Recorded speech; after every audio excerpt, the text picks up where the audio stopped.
first game of 1v1. No, it was little Chen top of your screen. Vivo Keeds, Javi14 at the bottom. And, you know, you got to wonder what Javi14 has in store here for his Chinese counterpart. I'm speechless. Like, I just can't believe what we just saw. And there you go, a little kiss, kiss, kiss there from Javi14 to open things up. What an exciting player. Yeah, I mean, you talk about confidence in athletes, and when they're playing their best, they're playing their best. And right now, Javi14 is unstoppable.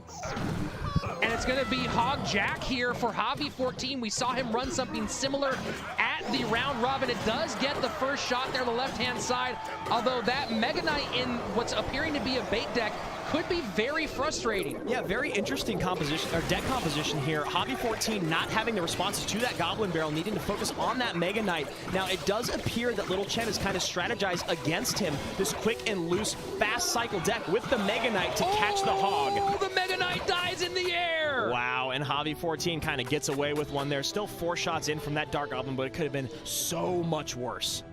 So both players going fairly quick with their cycle, although Little Chen throwing that big Mega Knight there does make it a slightly bit heavier deck. Let's go. An interesting choice here to play the Inferno Dragon naked like this and not hold it in response to that Mega Knight. Yeah, and I think what it is there's not a lot of great responses for Little Chen to reset or deal with the Inferno Dragon other than, I mean, the Bats is a really great one, but it was out of cycle. And the fact that it's Zap as the primary response here to that Goblin Barrel could prove really dangerous for Javi14 as we go down the road. Yeah, I couldn't agree with you more, Rich. A really, really tough way to, I mean, every single time those Goblins are going to get a hit with that Zap.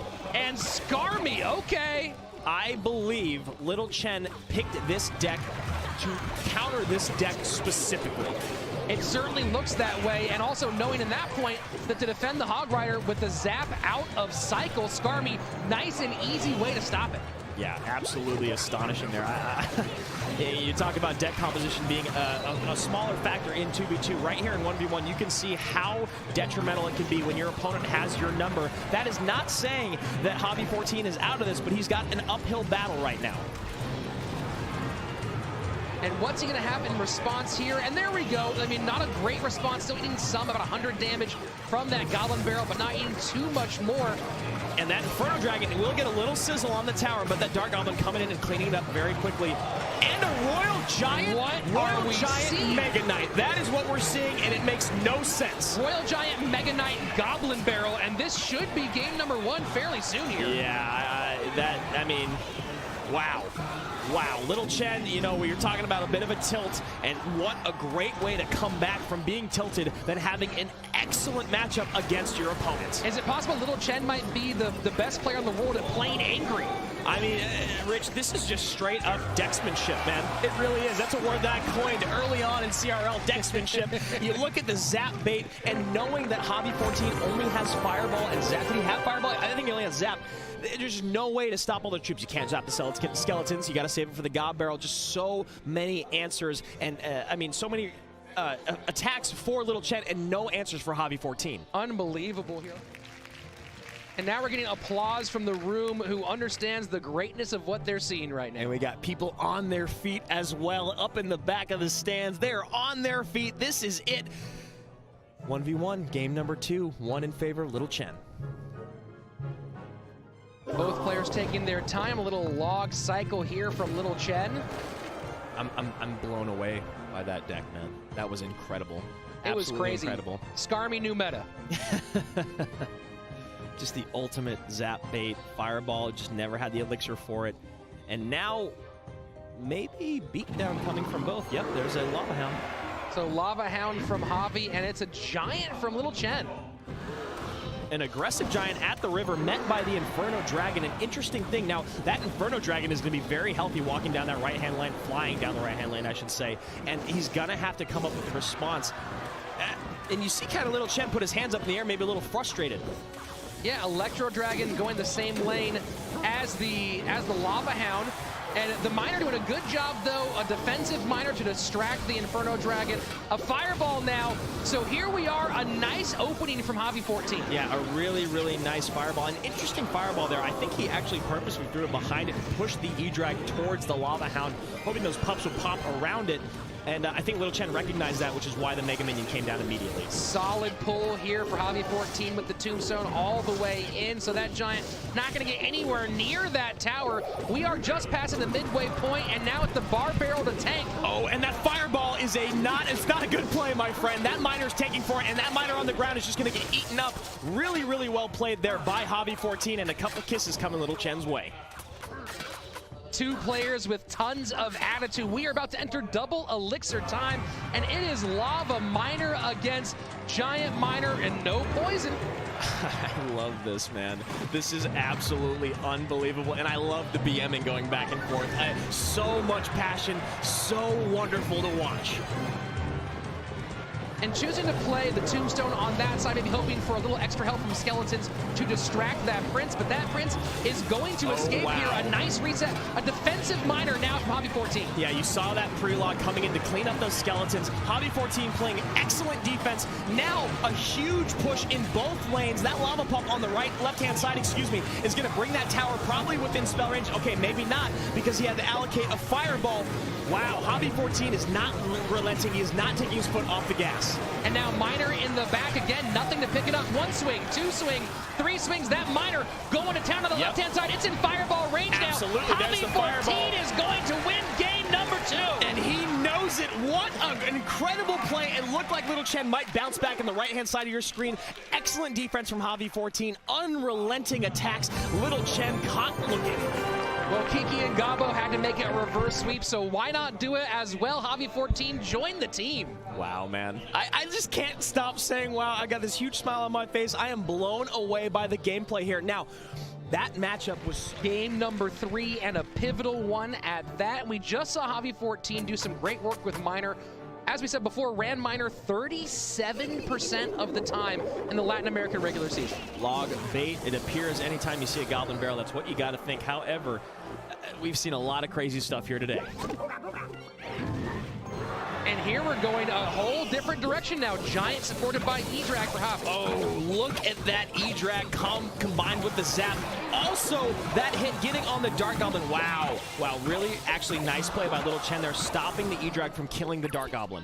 Little Chen here maybe running back the same deck from game number 1. And a really nice Fireball to clean all that up. That Royal Ghost will be enough to stop that Mega Knight. Not enough to create a counter push, but enough to stop the Mega Knight. No, it does get a land. You see Little Chen react there. He is so excited. Wow, and Javi14 not as happy about that moment.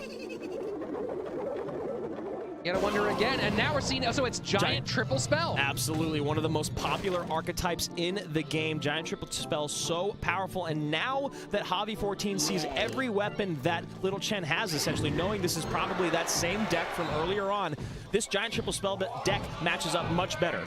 The question now is, what is his response going to be for this Royal Giant? A very difficult deck to contend with, and he chooses to put the Prince in the right lane rather than get extra damage on that Royal Giant. That's a lot of damage there on the left-hand side. Yeah, he's going to ignore it, and Little Chen is all the way back to a Mega Knight if necessary. That Dark Goblin in the middle, not needing it. The Zap comes in, the double Zap bait I see with those bats. That Prince will get, oh, it will not get on tower. Goblin Gang, just like before, the Goblin Gang causing so much trouble. So here we are entering into double elixir time.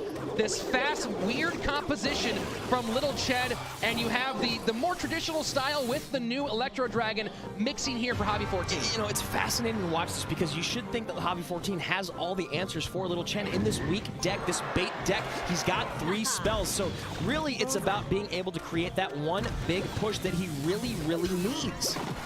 Well, I mean, that first Mega Knight jump kind of created one of the biggest differences of this entire game.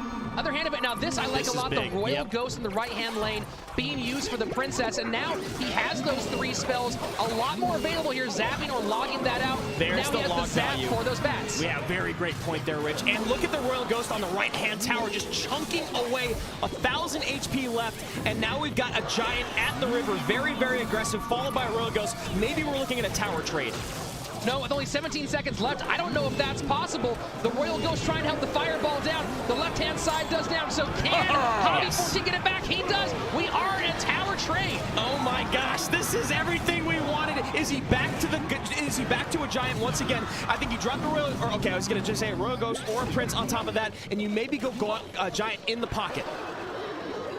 Has to deal with this barrel here and a Royal Giant in the pocket. Probably, in my opinion, where this card is the most dangerous, using the Zap and Electro Dragon it. So now, does he have enough elixir to create a counter push and try to steal this win? And you see the top of your screen there, the Prince getting a lot of hits in. Both of these guys actually have a good chance of making this a 3-crown game. How is Javi14 going to respond?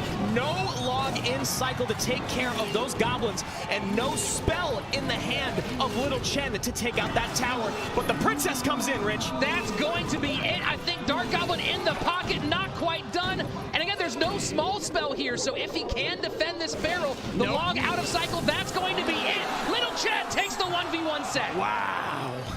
Wow, and you saw the wow coming out from Javi. He couldn't believe it. He actually, it felt like he had the matchup there. You saw that great push coming in when he finally was able to get all the spells in his hand, create that giant Prince push, but Little Chen playing out of his mind. The big difference, I didn't get a chance to talk about it when it happened, but the big difference there was the Giant was coming down the lane, and you had the Goblin gang in front of it.